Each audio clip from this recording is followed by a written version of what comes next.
Let me share with you a week one assignment uh, so that you can know how to maneuver mm, in the class. Let me go back to the content, and you click on course activities, and this week one, the first week, we will discuss part one, chapter one, ancient India, belief and society, and chapter two, career of Siddhartha, and chapter three, new communities.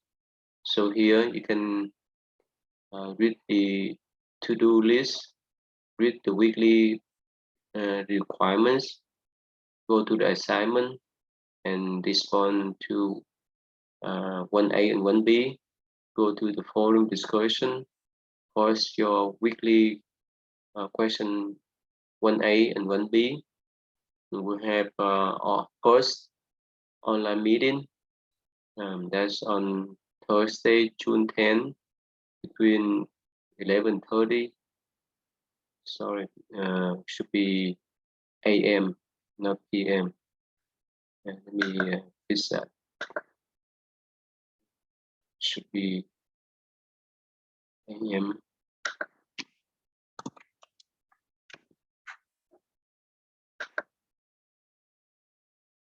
Okay, 11:30 AM to 1:30. Sorry, to 1, and I will email to you the link around 15 minutes before the meeting. And we have week one description. This one is the description for week one.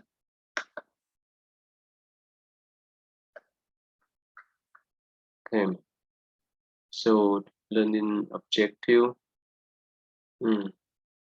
Student will learn a brief review of ancient India, including India's geographical setting, Indus Valley civilization, the first matrilineal society, the Red Bath, the migration of the Aryan invaders, the new Aryan ideas of governments and social status, the new language, the Vedic system, the new education system, the new marriage system and tradition, and the development of Hinduism, including its deities, its fundamental beliefs, its Vedic literatures, the idea of rebirth, cycle, karma, etc.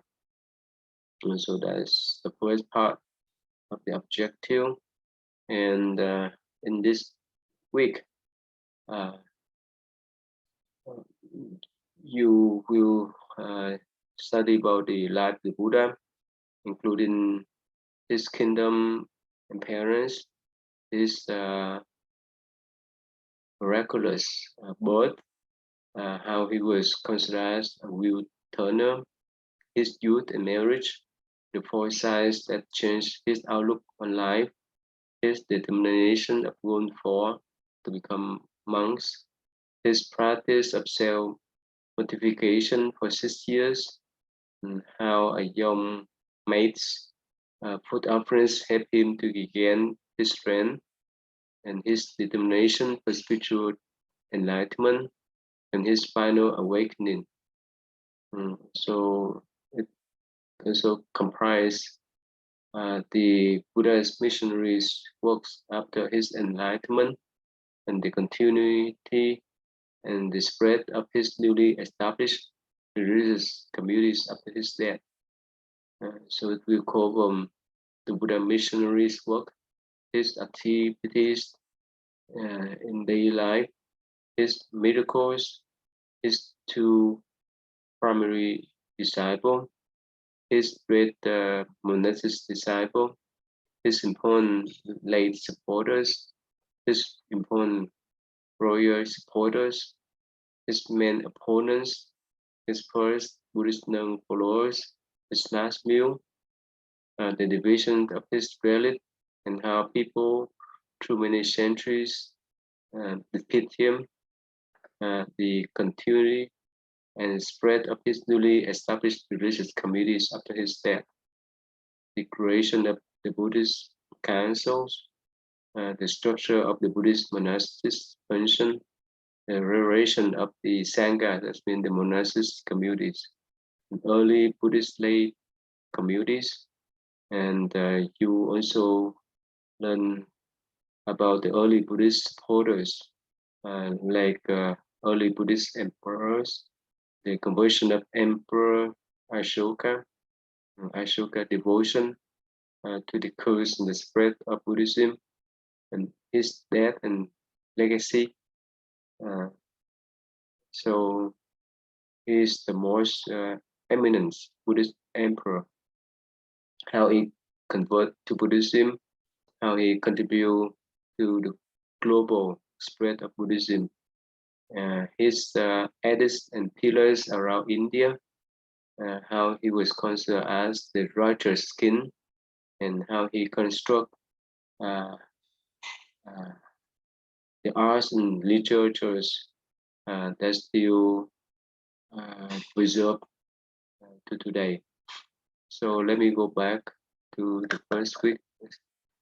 This is the first week description and the assignment 1A. So here you're supposed to click on 1A PDF file. That's the question that you can pick one of this question to respond. So we have question 1 down to question number 11. So you can pick up any question to respond to. You don't need to respond to every questions. You can pick one of these. And after you respond, you need to submit your response and click on here to submit your response. And you put your first name, last name, submission file. Choose that file from your computer, and remember, you need to write at least 300 words. That will be count 10 points. You submit it by Sunday, June the 13th. And for assignment 1B, you click on the same way too. Click on this. This is the list of questions. Again, you can pick one of this question and respond to this question. For example, you can pick question number 2. Describe the Buddha miracles. Write and respond to this question for at least 200 words. And after that, click on here to upload your file, your writing. Yeah, and before you write this assignment, please read this rubric so that you can know how I rate your paper. So remember, please, I count on how many words will you write. So the minimum should be 300 words. If it's less than 300 words, then the total points will times with the number of words and divide the total points. For example, let's say if you write only 270 words, you divide by 300 and multiply by 10, and you have only 9 points. And for grammatical errors, spelling error, and typos, you need to check it. If there's no error, you have 4 points. And let's say if you have 2 errors, I subtract half points. If you have 3 errors, we subtract 1 point. If you have 4 errors, I will subtract 1.5, and up to nine or more error, you would not have any points. So this means you will be subtract 4 points. And you should have in-text citation uh, and you should follow the format according to MLA or IPA, doesn't matter, but you should include the in-text citation. And that means you have to cite the word. Let me give you one example. So these are the sample of the writing. Here, sample of the reading response. So here is the format. So you put your name here, put the reading response number. I get the comment here. You put the date, you put the question that you will respond, and you write. And you need to have what they call in-text citation here, right here. That's called in-text citation.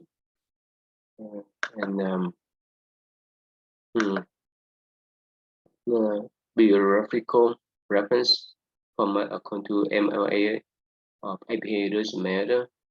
So this is sample.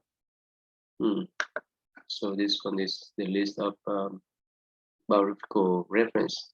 You need to put this one is in the MLA file, MLA style. So just follow that. And again, if you don't have in-text citation, you lost 1 point. If this insufficient of in-text citation, you have only half points. And of course, if you have everything, you get 1 point. Again, if you have the list of biographical references, yes, you have half points. Otherwise, you lost that.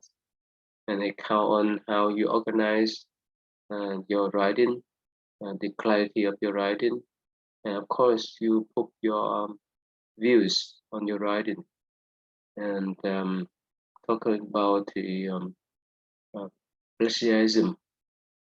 So here, how I calculate like the total points, subtract the percentage of the plagiarism times the total points equal the real points. For example, let's say if you have 10% of plagiarism, so 10% of that time with 10 and subtract 10, so it's equal 9 points. And please remember, don't quote anything from Wikipedia or Wikimedia. Otherwise, I would base upon that type of quotation and subtract your points. For example, if you have 20% of Wikipedia quotation, you lost 2 points and you have only 8 points. And here I count on the detail and accuracy of your writing. This is how I count. And if you have sufficient detail and accuracy of the subject, you have 1.5. If you have insufficient detail, but subject description are accurate, so you have only 1 point. And if there's no detailed explanation and no accuracy, you would not have any points at all. And citation of the page number of the sources. Whenever you cite a book and articles, you should cite the pages, especially page number properly. And without the citing, there's no way for me to check the source authentically. So for example, in this one, you need to cite the page number of the book. You could not. This one is just an articles But like let me give you one example. Okay, let's see.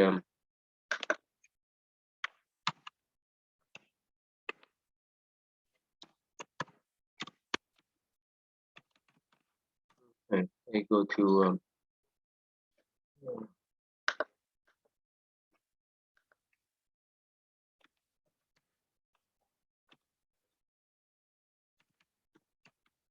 google.com.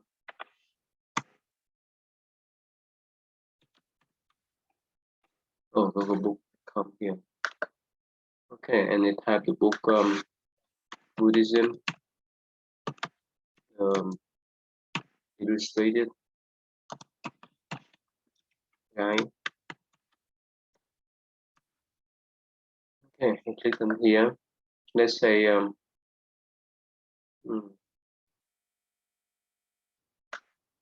let's say we go down to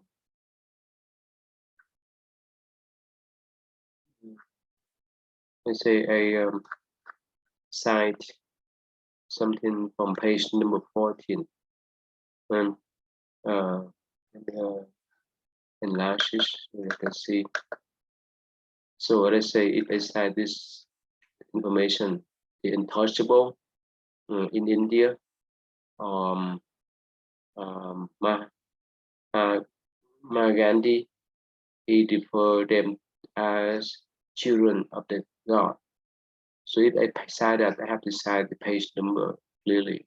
Otherwise, if you pop out the whole books, I don't know resource of it. It's not easy for me to find resource of this so that I can check it to see whether you cite correctly or not. So again, go back here. Mm. So that's why you should cite the source with the page number. Let's say if you put the citation, in-text citation, but there's no page number at all. I base upon the number of times that you put that cap citation and time with half points. For example, you have one source, you lost half points. That means 10 subtract from half points means 9.5. And please have the double space. Without this double space, it's not easy for me to grade your paper. For example, if is certain certain dense, so there's no way for me to grade your paper clearly. So please, especially if you upload the PDF file, okay, and quotation from resources are part of the requirement of words. It's very important for this assignment. You should not put the whole sentence or paragraphs in quotation because they are your writing. They won't be counted toward the numbers of the required words in the assignment. So let's say we go back here. Let's say if you put the whole paragraphs, if you put this whole paragraph into your writing, when I look at this, I would not count anything. I would not read that because it's not your writing. So you should write in your own sentence. You need to write in your own writings. Yeah, you have to replace them. Otherwise, you would not have any points. And I will base upon this test percentage that would give you the grade. So please, because we have only 300 words. If you put the whole paragraph there, they are not your writing, so that's why your writing is so important. And here I put some guideline for you to follow through. Yeah, and please mm, don't just restate and summarize the reading. You need to write according to your understanding, according to the content of the subject or the topic that you writing. Do not fill space with vague sentence. So that's I really like this reading. Now that's you should you should explain clearly and also for some new foreign vocabulary like stupa and its physical concept really worshiping. You need to explain Vaishnava stupa. Right, you can put there as the requirements. You need to explain any technology, technical terminology, or foreign terms. So you again here do your own work, and you should replace the right resources in your own words, not pasting or put them in quotation. And you should cite the academic sources, not Wikipedias of your writing clearly. And you should do the proofreading of your writing prior to your submission. So please follow through this instruction. Otherwise, you will lose the points. Okay. So this are the written response rubrics and the guideline. Please read them first before you write anything and before you submit. And again, based on that scale for this one here to give you the points, to give you the grade. So please check with that. So again, that is quotation from the source. If you put many quotation, again, it will subtract. Let's say you have two quotation, two quotation time 0.5, that's mean 1. So you lost 1 point from your assignment. So the total points for one assignment is 10. So please follow this rubrics carefully, and I think you would know your grade after you submit the assignment. Okay. So let's go back here. So these are the rubrics and guidelines for writing the written responses for first week, and the following weeks you follow the same patterns.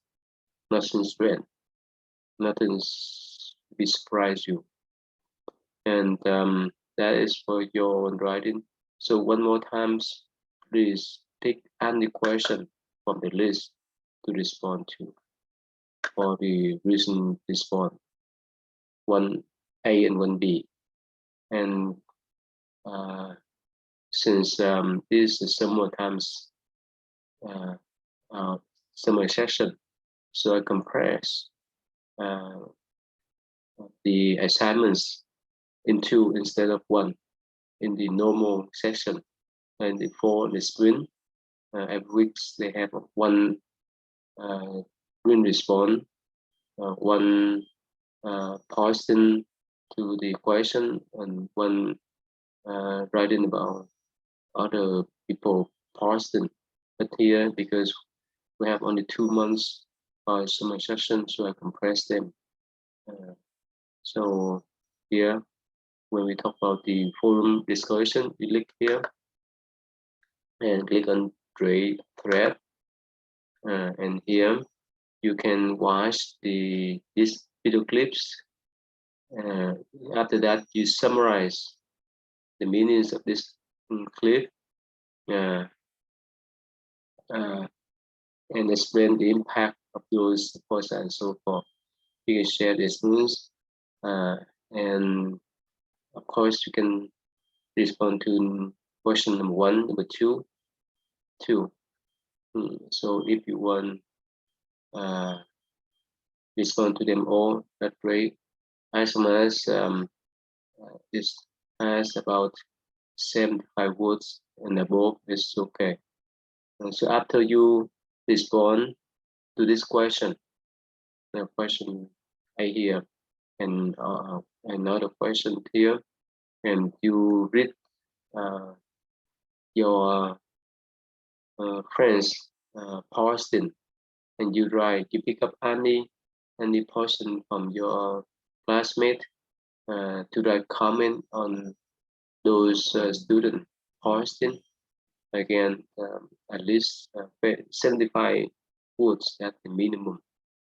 And please make sure to indicate their names clearly.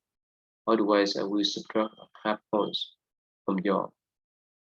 So if you just respond without indication of their names, I don't know who you're talking about.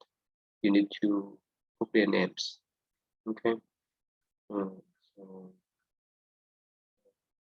let me go back here. That's week 1A and 1B. You hold the same pattern. And here you watch the video clips. Actually, this one doesn't have the video clips. You follow the question 1, 2, 3. You respond to any one of them or all of them. Is up to you. And again, you write comments on other students' posting, and you type here. You type up here. Okay. So here again is the guideline for responding to the quick question. So everyone respond to the same questions in this forum discussion board. It's different from a written response. So you have a list of questions, you can respond to one of them, but here everyone respond to the same question. And this is the guideline. Here, same. You have to do your own work. You have to write on your own writing, check your grammatical error, syntax, typos, provide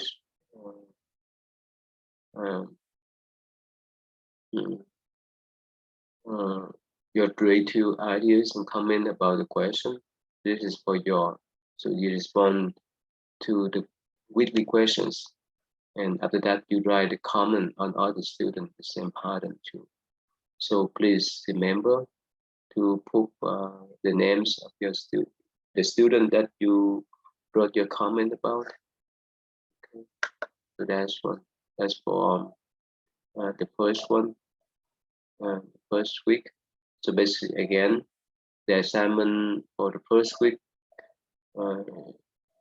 are that you need to write the response to question 1A and question 1B, and submit here.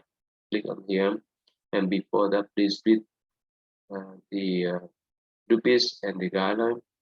And after that, again, you click on here, pause your respond to the quick question, as well as put the comment, your comment on other student posting.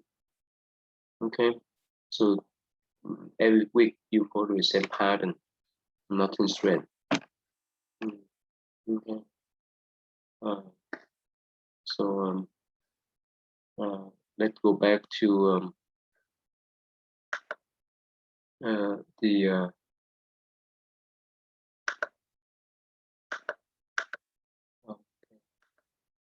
yeah, back to the description of first week. First week here.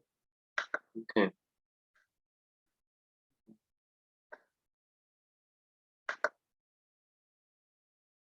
So these are the objectives for you to focus on, and you're supposed to read from page 6 to page 55 for the first week.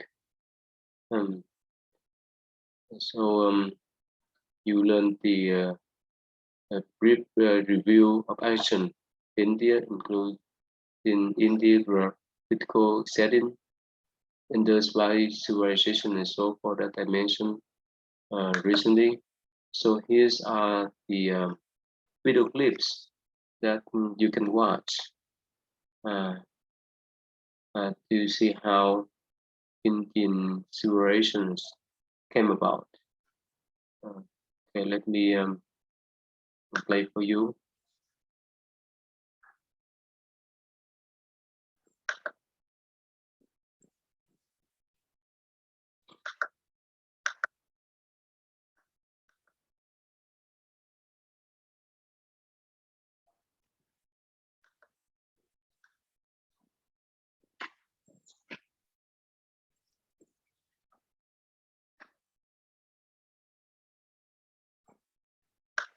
So again, the early Indian civilization start with these two main cities, uh, Harappa and Mohenjo, in northwest of India.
So here you see that they say that around 16th and 17th century BC, these two civilizations disappear, and according to the historical records, they say that there's many reasons why they disappear.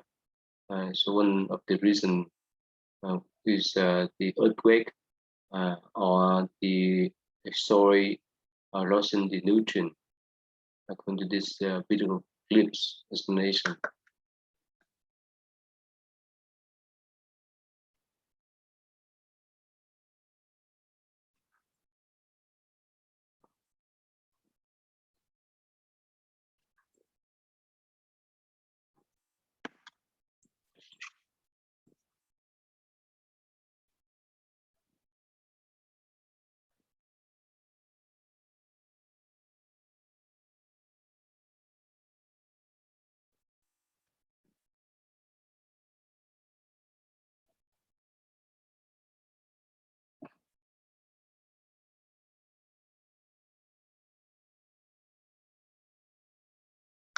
See that from that type of civilization, the Aryan people they spread their knowledge, ideas, uh, religion from northwest of India down to the central, and they have the four basic Vedas.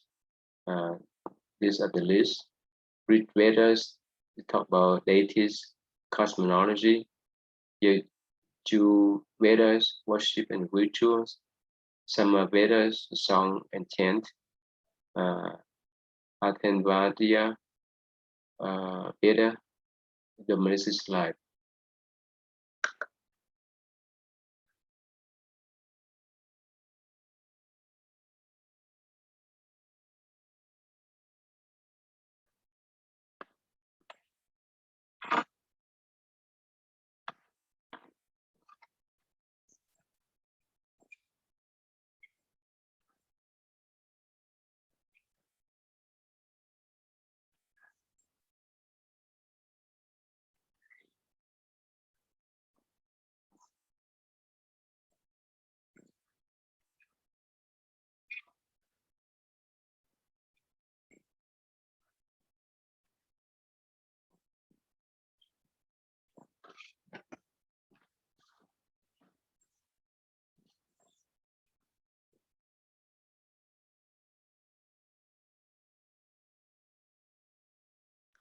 So please remember, because of the Aryan invasions, and they developed this type of class or the hierarchies, orders in society.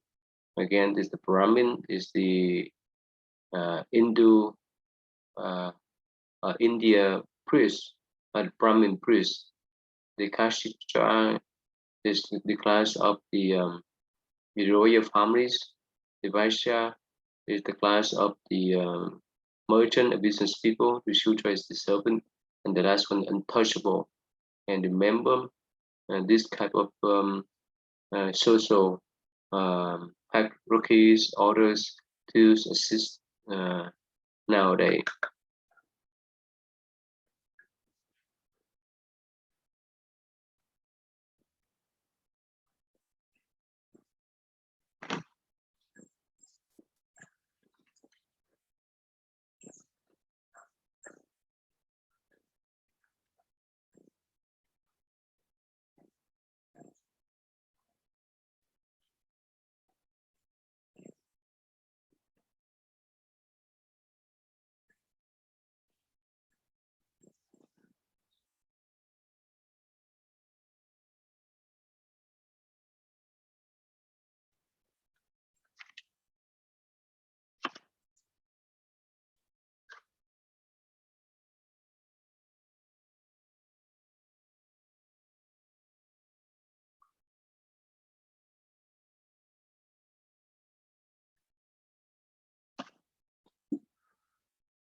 Again, you see that this all kind of theories and principle that's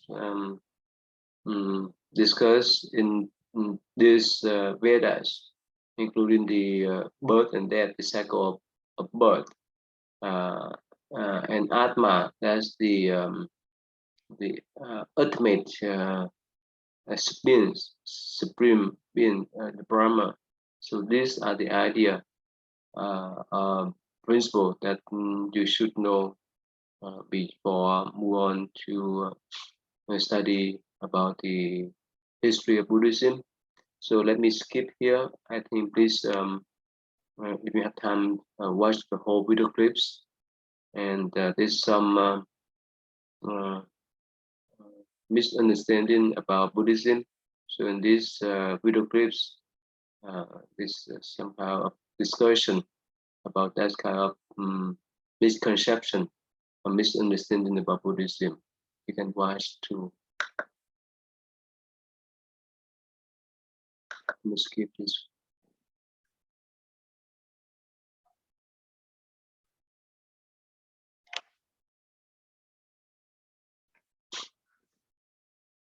Yeah, so let me go back here. And this gentleman, uh,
Again, there's many misconception about Buddhism.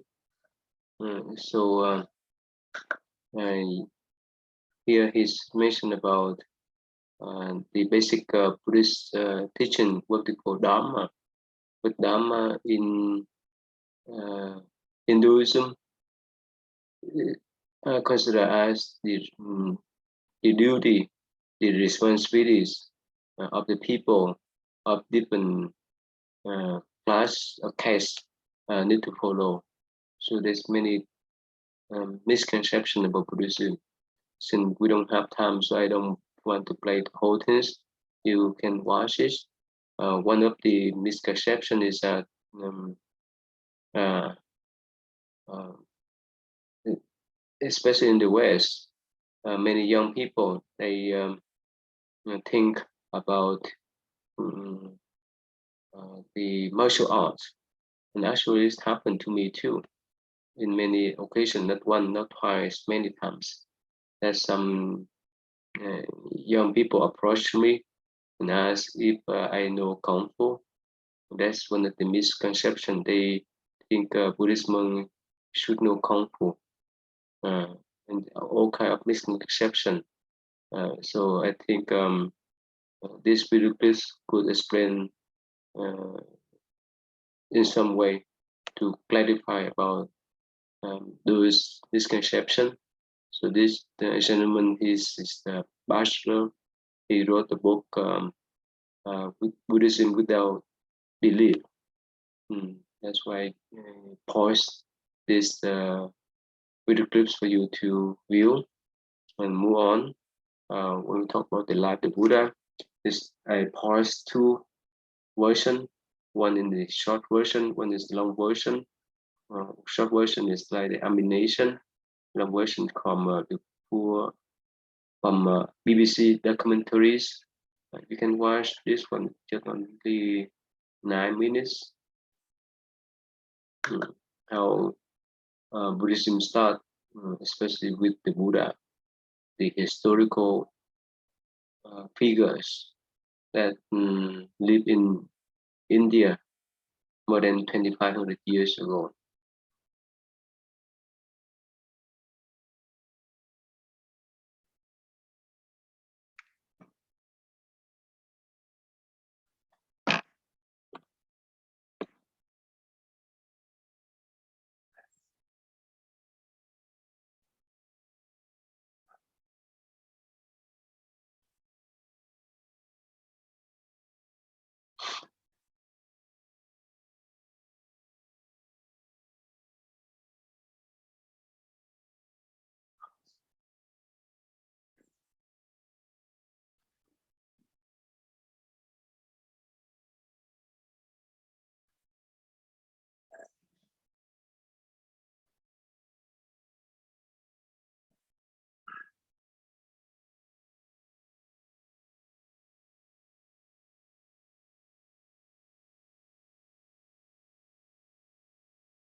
Anyway, so again, this is a short version of the Life of the Buddha, and you can watch the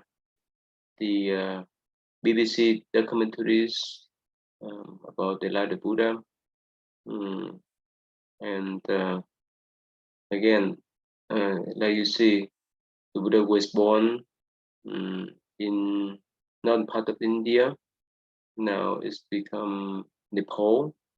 Uh, so he was born as a prince, and later on, when he grew up, he left his palace uh, as a monk to practice mortification, um, self-torture for 6 years, and after that he uh, recognized that he need to go or follow the middle path, and eventually he attained enlightenment. After his enlightenment, he spread his teachings everywhere for 45 years, and he taught everyone's regardless of their social status. And after that, he passed away at the age of 80s, and that's why later on Buddhism spread everywhere after his death. So if you have time, you can watch these long video clips. And here, this one video clips, uh, uh, it mentioned about they discover where the Buddha was born. That's maybe different than before. So his birth may be early than article thought. So these clips come from, I think, National Geography. Only a few minutes.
Okay, again, this short video clips from National Geographic mention how early the Buddha birth is to compare with the early uh, notions from many scientists.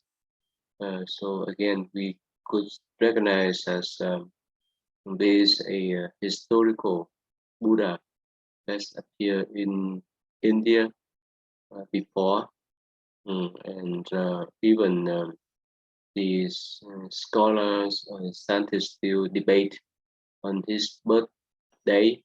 But now with this evidence, uh, archaeological evidence, they could recognize uh, how the Buddha was born with those evidence. And here at the place where the Buddha attained enlightenment, for the Buddhist people to go there to visit um, the place where the Buddha attained enlightenment. And there's many Buddhists around the world, many Buddhist communities, regardless of their denominations. They go there not to worship, but to chant, meditate, and praise, uh, like these video clips.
Anyway, so if you have time, you can watch or video clips.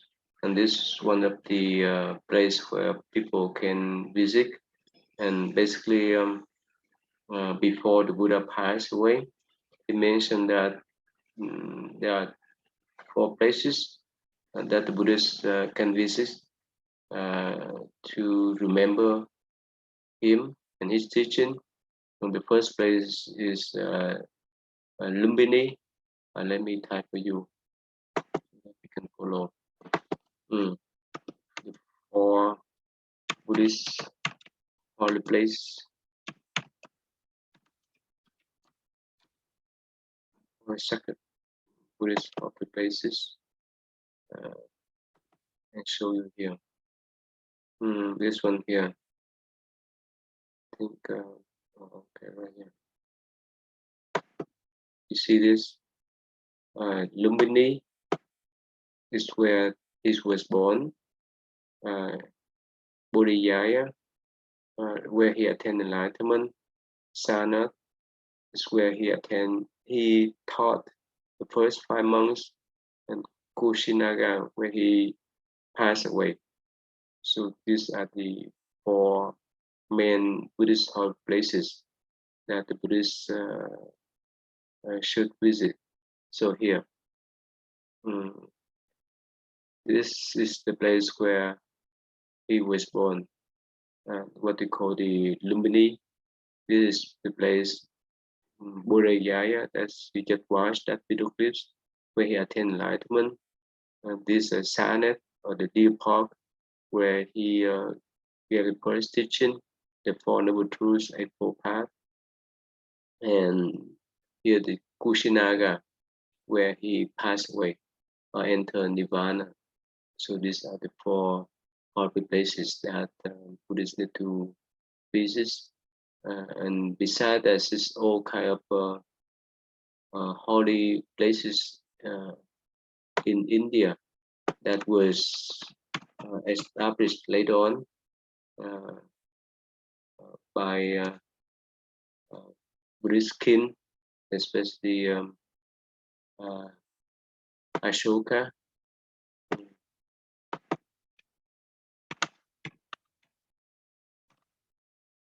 Let's see here. Let's see the map here. Okay, you can see here. You can see another. Choose so small.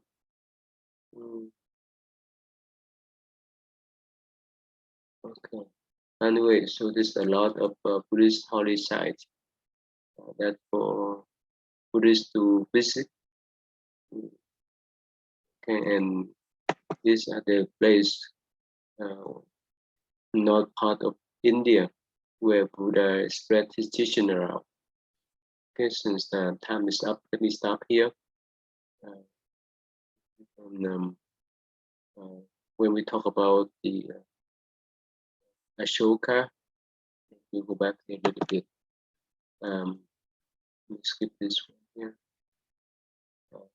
Ashoka the Great is one of the great supporters of Buddhism. And before he was not Buddhist, but after his conversion to Buddhism, he did a lot of good deeds. He spread Buddhism everywhere in Indian subcontinents, as well as sending 9 delegations to the east and to the west to spread Buddhism. So let me type for you Ashoka.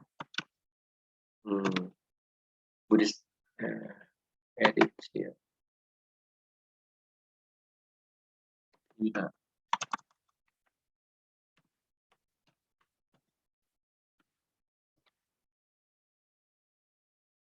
So here you can see the map. Let me show you the map so you can recognize. All right,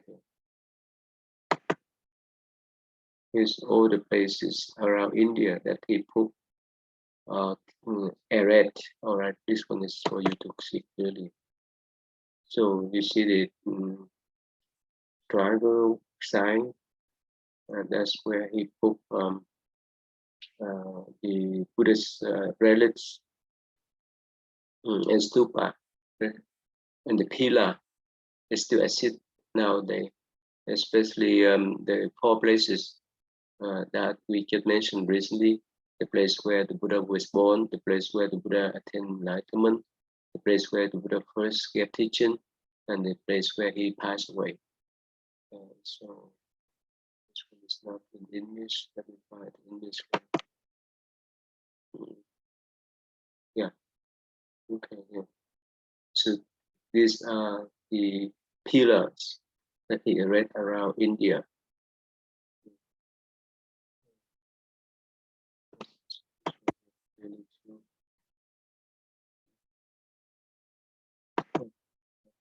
Anyway, so you see that this type of pillar is made by stone during Ashoka times, and these are the language that he inscribed into those pillars. That's a special um, language or the ancient languages of India for brackets and so forth. So this is one of the pillar has the line on the top of the pillars. You can see here. This is the pillar here, and the inscribed language of wooden that he ordered to inscribe there.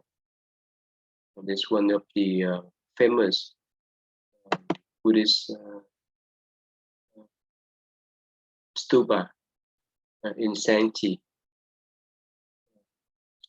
And you see this is the well, and it become a symbol of Indian flags. This is symbol here. I will show you, and this is the image of Ashoka. And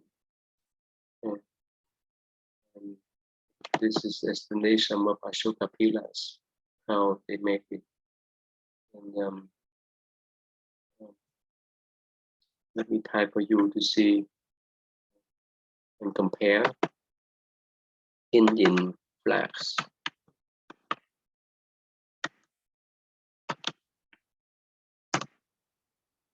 You see this circle here. So they, oh, you can see here clear. So they utilize Ashoka emblem, like here. Oh, right here, you can see it's clearly right here. And on this one. Anyway, so that's what we cover in this first week. And of course, there's a lot of information that you need to read in order to do the assignment. And I just give you a brief explanation about ancient India, the life of the Buddhas, the one that support his teaching after his passed away. Okay, so let me stop here. And if you have any question, please email to me or let me know. Or you can ask when we have online meeting on June the 10th, Thursday, June the 10th. I see you then.